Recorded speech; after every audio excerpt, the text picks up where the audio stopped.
কয়েকদিন পর আদি এসেছে।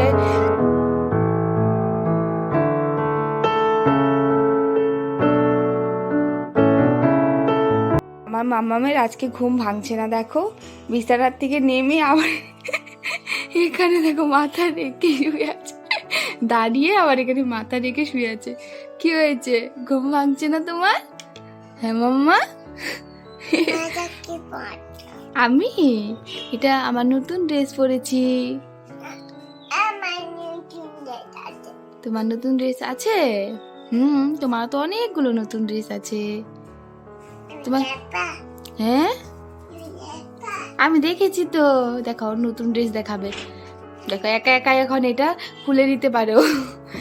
কোথায় তোমার নতুন ড্রেস? ও ওইখানে। ও বা, তুমি জানো ওখানে তোমার নতুন ড্রেস? তুমি জানো? ভালো করে লাগিয়ে রাখো। এখন ওটা লাগিয়ে রাখো। হ্যাঁ দেখো একা একাই সব করতে পারে এখন। বাহ, ঠাম্মির সাথে একটু দেখা করে আসো। গুড মর্নিং এভরিওয়ান, কেমন আছো সকলে? আশা করছি সকলে তোমরা ভীষণই ভালো আছো। আমরাও খুবই ভালো আছি। আজকে হলো বৃহস্পতিবার আর এখন ঘড়িতে প্রায় বাজে 8:30। এখন থেকেই তোমাদের সবাইকে সাথে নিয়ে আজকে ব্লগটা স্টার্ট করলাম। আশা করছি তোমাদের আজকে ব্লগটা দেখতে খুব ভালো লাগবে। মশাই চলে গেছে আর এখন আমি যে রান্নাঘরে চলে এসেছি, কারণ ব্রেকফাস্টটা বানিয়ে আবার দিতে হবে ওকে। আর মাম্মামও উঠে পড়েছে এর মধ্যে, উঠে আমার সাথে একটু ছিল, তারপর ঠাম্মির কাছে গিয়েছে। আর আমি এখানে সবগুলো রুটি ভেজে নিচ্ছি। আর বড়মশাই তো সেই চা খেয়ে গেছে, ওর তো খিদে পেয়ে যাবে, তো তার জন্য বাবা একটু তাড়াতাড়ি চলে যাবে। তো আজকে না রুটি, সবজি আর ওকে একটা ডিমের অমলেট করে দিয়েছি। কয়দিন থেকে বড়মশাইয়ের একটু কাজের চাপটা বেশি, সেই সকালবেলা উঠে চলে যায় দোকানে আর আসে 10:30টার দিকে রাত্রি। সকালে তো খেয়ে গেছে চা আর একটা বিস্কিট দিয়ে খেয়ে গেছে। আজকে একটু তাড়াতাড়ি পাঠিয়ে দিলাম, কারণ তেমন একটা কিছু খেয়ে যায়নি, আজকে মুড়িও খায়নি, চটজলদি করে চলে গেছে। আর ওর পছন্দর মতোই কিছু খাবার দিয়ে দেওয়ার চেষ্টা করি।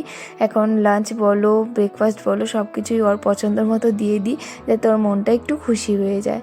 যাই হোক, বড়মশাইয়ের পেকিং হয়ে গেছে, মানে টিফিনটা প্যাক করে নিয়েছি, বাবাও খাচ্ছে, খেয়ে নিয়ে যাবে।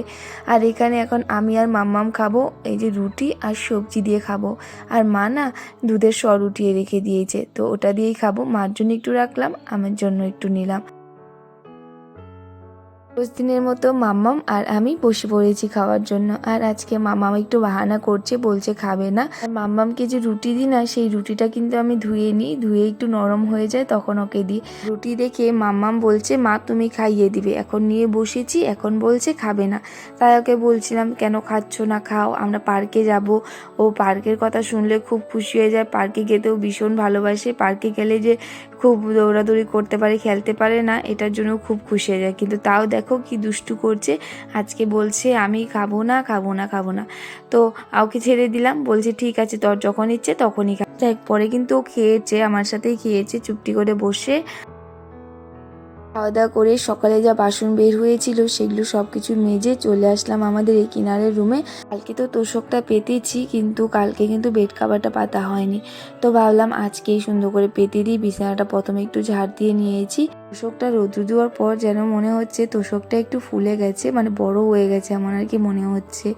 আর আমাদের রুমের তোষকটাও দিতে হবে রোদ্রুতে। ভেবেছি যখন আমরা এই রুমে চলে আসবো তখন ওই রুমের তোষকটা রোদ্রুতে দেবো। আমার রুমের তোষকটা না অনেক ভার, তো 3-4 জনে ধরে নিয়ে তারপর বের করতে হয়। আমি আর মা যদি ধরে নিয়ে আসতে পারতাম তাহলে 3-4বার রোদ্রুতে দেওয়া হয়েই যেত। অনেকবার এমন হয়েছে মামাকে রাত্রে ঘুম পাড়িয়েছি, মানে হাগিসটা লিক হয়ে তারপর বিছানাটা একদম ভিজে যেত। তখন তো আর মানে ঠান্ডার দিন ছিল, তখন তো আর রোদ্রুতে দেওয়া যায় না। আর যখন রোদ্রু উঠে তখন তো আর মানে কেউ সাথে না থাকলে তো আর দিতে পারবো না, মা আর আমি, তো তার জন্যই আর দেওয়াই হয়নি। যাক, এখন গরমের দিন চলে এসেছে না, এখন তো দিতেই হবে, বছরে 1বার কি 2বার দিতেই হয় তোষকটা রোদ্রু, তাহলে তোষকটা ভালো থাকে। আর এখানে দেখো আমার বিছানাটা সুন্দর করে গুছানো হয়ে গেছে। বিছানার চাদরটা একটু ভালো করে টেনে টেনে গুজে দিলে দেখতে কিন্তু ভীষণ ভালো লাগে, তাই না বলো বিছানাটা? আর ঘরে আসার সাথে সাথে বিছানাটা দেখলেও মনটা কিন্তু ভালো হয় যে না হ্যাঁ সব কিছুই গোছানো আছে আর পরিপাটি আছে। কে এসেছে আমাদের বাড়িতে, কয়েকদিন পর আদি এসেছে। আর এই যে মাম্মাম তো দেখো মামাম এটা কে তোমার? মাম্মাম ওর দাদামণিকে দেখলে খুব খুশি হয়ে যায়, দেখো কি আদর। তোমার বন্ধু? হ্যাঁ, তোমার বন্ধু। ওর দাদামণিকেও খুব ভালোবাসে, তাই না? এতক্ষণ তো গলা ধরে শুয়েছিল। তোমার বন্ধু তোমার দাদামণি না বাবা? তাহলে খেলো এখন তুমি দাদামণির সাথে।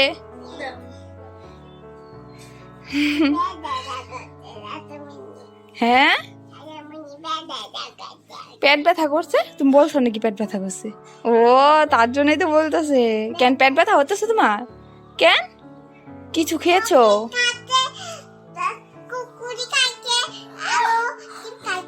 ও চকলেট খাইছে, চিপস খাইছে, কুরকুরে খাইছে, তার জন্য পেট ব্যথা করছে।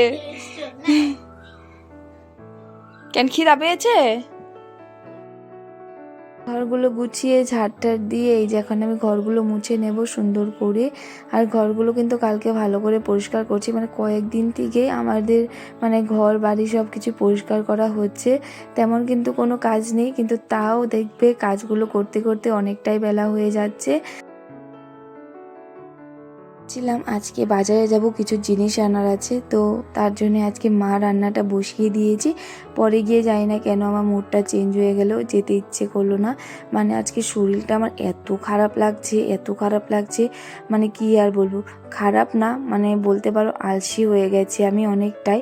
মানে 2 দিন থেকেই কাজগুলো করতে অনেকটাই বেলা হয়ে যাচ্ছে আমার। সকালে ঘরটা মুছতে মুছতে প্রায় 10:30, কি 10:30 না, 11:30 কি 11টা বেজে যাচ্ছে।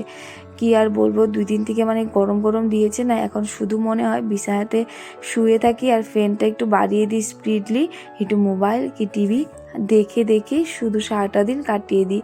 কোনো কাজই তেমনভাবে ইচ্ছে করছে না করতে। যাই হোক, কি আর করা যাবে, কাজ তো করতে হবে, রোজ দিনের কাজ এইসব। কেকেরই কিছু জিনিস আনার ছিল, মানে তোমরা তো জানো আমি নিজে বাড়িতে একা একাই শিখছি কেক বানানো, তো সেটার জন্য কিন্তু অনেক জিনিস আনতে হবে। তো সেই জিনিসগুলো এখন শেষ হয়ে গেছে, কিংবা নেই আমার কাছে অনেক কিছু, তো ভেবেছি আনবো গিয়ে। আর আলসিয়ে এত শরীরে ধরে গেল, আর যেতে ইচ্ছে করলো না।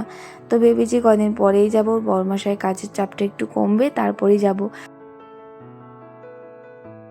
আর আজকে মা বিট রেখেছে, সেটাই লাড়া করবে, তো ভাবলাম মাম্মামকে একটু জুস খাইয়ে দিই। মাম্মাম একটু জুস খেয়ে দেখো আয়নাতে গিয়ে ওর মুখ দেখছে। বলেছি তোমার মুখ না একদম ভালুর মতো বানিয়ে দেব, এই বলেছি। দেখো একটু পরপর গিয়ে দেখছে, বলেছে মা হয়েছে হয়েছে আর কি বলছে।